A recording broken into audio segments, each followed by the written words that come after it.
Si vous voulez, il y a un moment où il faut ouvrir les yeux, quoi. Il n'y a pas le choix. Alors, je vous dis tout de suite, c'est un podcast intéressant, mais il faut être courageux, il faut s'accrocher. Courageux ou courageuse, d'ailleurs. Il faut s'accrocher. J'ai de plus en plus de femmes qui m'écoutent, c'est sympa.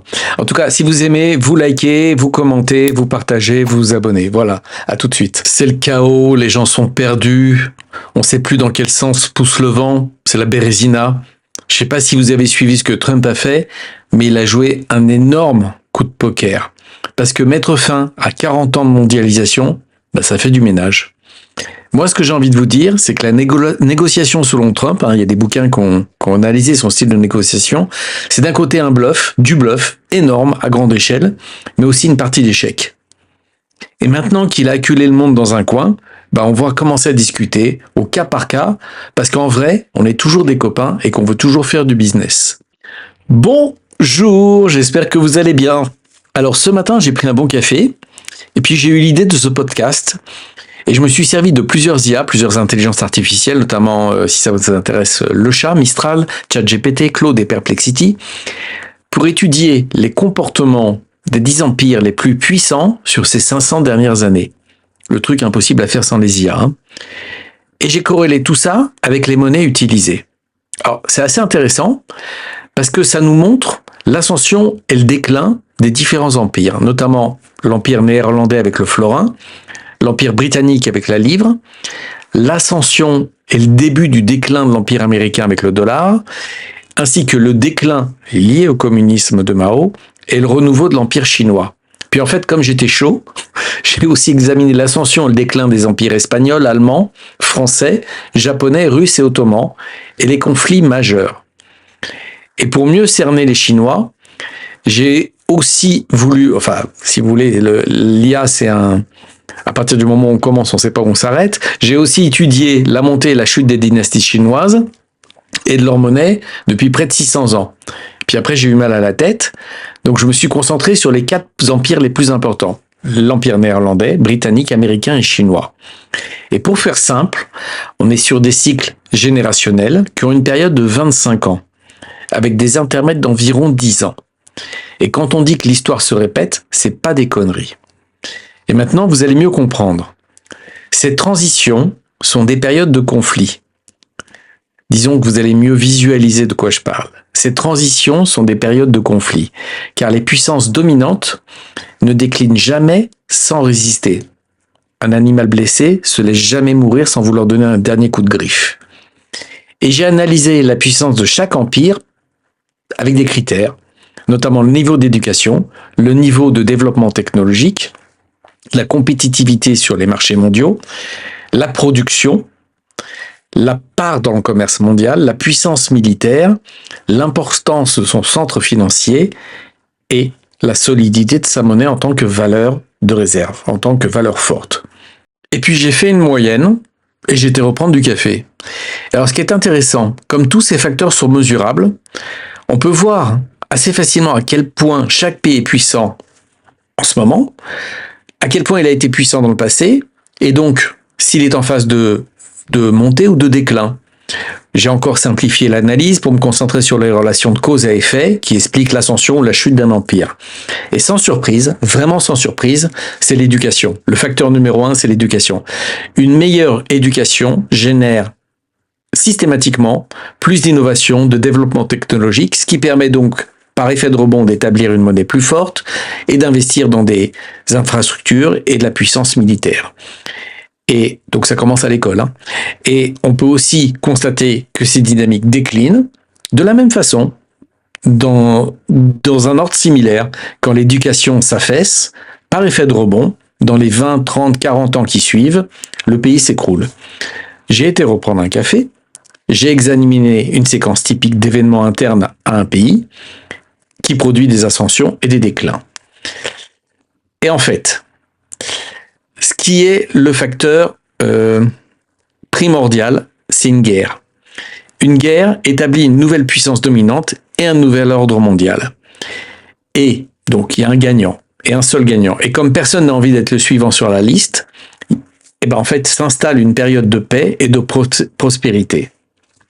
Et puis, j'ai fait une moyenne, et j'ai été reprendre du café. Et comme ces facteurs sont mesurables, on peut voir assez facilement à quel point chaque pays est puissant aujourd'hui, à quel point il l'a été dans le passé, et donc s'il est en phase de montée ou de déclin. J'ai encore simplifié l'analyse, je me suis concentré sur les relations de cause à effet qui expliquent en fait l'ascension et la chute d'un empire. Et là, sans surprise, vraiment sans surprise, c'est l'éducation. Une meilleure éducation mène de façon systématique à plus de niveaux d'innovation, de développement technologique, plus de cerveau en fait, ce qui permet d'établir une monnaie plus forte et donc d'investir dans des infrastructures et la puissance militaire. Donc les plus forts deviennent plus forts grâce à l'éducation. Et le parallèle, c'est que lorsque l'éducation décline, donc ça commence à l'école, on constate aussi que les dynamiques déclinent dans un ordre similaire, renforçant ainsi le déclin mutuel. J'ai été reprendre un café et j'ai examiné la séquence typique d'événements internes à un pays qui produit des ascensions et des déclins. Et bien le point commun, c'est la guerre. Il y a toujours systématiquement un conflit majeur qui établit une nouvelle donne, une nouvelle carte du monde et une nouvelle puissance dominante avec un nouvel ordre mondial. Et comme personne n'a envie d'être le suivant sur la liste, en fait s'installe une période de paix et de prospérité forcée. Et en s'habituant à cette paix, à cette prospérité, les gens parient de plus en plus sur leur continuité. Et pour en profiter, ils s'endettent, ce qui finit par provoquer une bulle financière.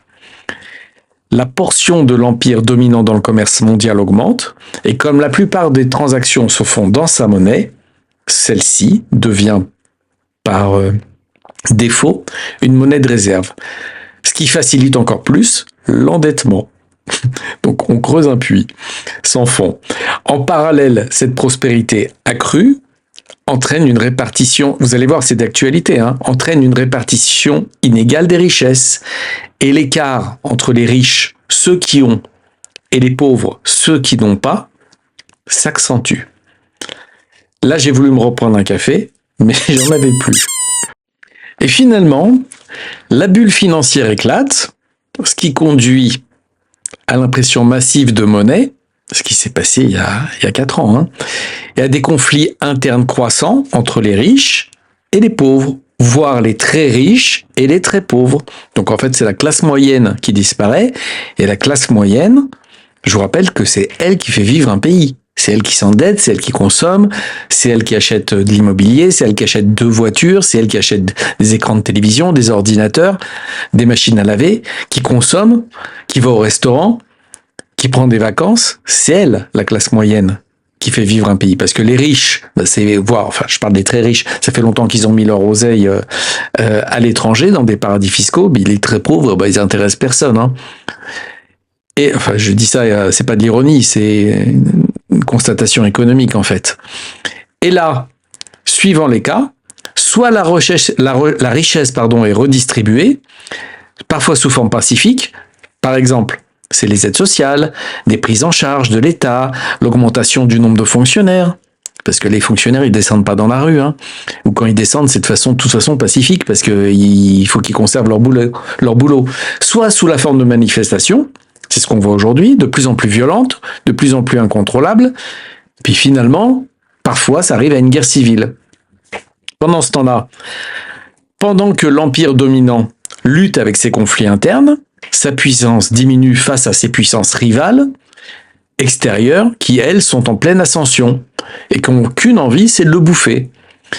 Et lorsqu'une nouvelle puissance montante devient suffisamment forte pour rivaliser avec la puissance dominante qui, elle, est en déclin, et que celle-ci est fragilisée par ses divisions internes, la plupart du temps, il y a un conflit qui apparaît, une guerre, qui éclate. Et ces guerres internes et externes permettent l'apparition de gagnants, de nouveaux gagnants et de nouveaux perdants. Et ensuite, les gagnants se réunissent pour établir un nouvel ordre mondial. Et le cycle recommence. Et Bitcoin dans tout ça? Est-ce que j'ai la tête d'un gars qui deal de la fucking crypto? Parce que je n'ai pas du tout parlé de Bitcoin, alors que c'est le titre de cette vidéo. Pourquoi Bitcoin? En fait, on s'aperçoit que malgré la chute des marchés, malgré une économie extrêmement incertaine, malgré des risques de conflit, Bitcoin, lui, il se maintient plutôt pas mal. Alors oui, certes, il a chuté, évidemment, mais il est déjà en train de relever la tête. Et il est extrêmement résilient.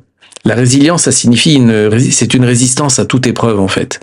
Puis il a une caractéristique, il va jamais là où on s'attend à le trouver. Sur ce, je vous laisse. Je vous souhaite une bonne journée, que Dieu vous bénisse, et je vais aller m'acheter du café.